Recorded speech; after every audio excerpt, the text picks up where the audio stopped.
Hello guys, good morning to you all.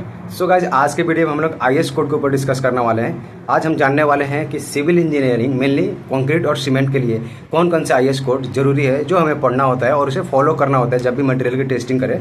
So guys, सबसे पहले हम लोग जान लेते हैं आईएस कोड होता क्या है। सो आईएस कोड बेसिकली होता है इंडियन स्टैंडर्ड कोड। एक कोड होता है जो हमें प्रोवाइड करता है guidelines, specification and test method for materials to ensure safety, quality, uniformity in construction and material testing.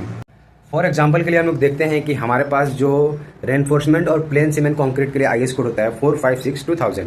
इसमें 456 जो होता है वो आईएस कोड का नंबर होता है। जो 2000 है वो लेटेस्ट वर्जन दिखाता है कि 2000 में इसका लेटेस्ट पब्लिकेशन आया है। सो आज के वीडियो में जनरली हम लोग सीमेंट और कंक्रीट इंडस्ट्री में जितने भी आईएस कोड यूज होते हैं उसको सिर्फ जानने की कोशिश करेंगे। सो पहला आईएस कोड जो कंक्रीट और सीमेंट इंडस्ट्री में यूज होता है वो होता है 456।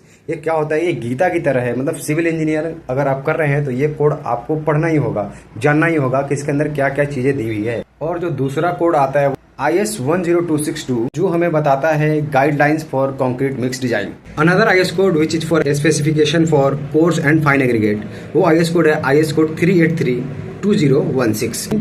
आईएस कोड 269/2015 ये होता है स्पेसिफिकेशन ऑर्डिनरी पोर्टलैंड सीमेंट, यानी ऑर्डिनरी पोर्टलैंड सीमेंट के स्पेसिफिकेशन जो भी है वो इस कोड में अपने को पता चलता है। आईएस कोड 2386 कोड बेसिकली होता है method for testing of fine and coarse aggregate.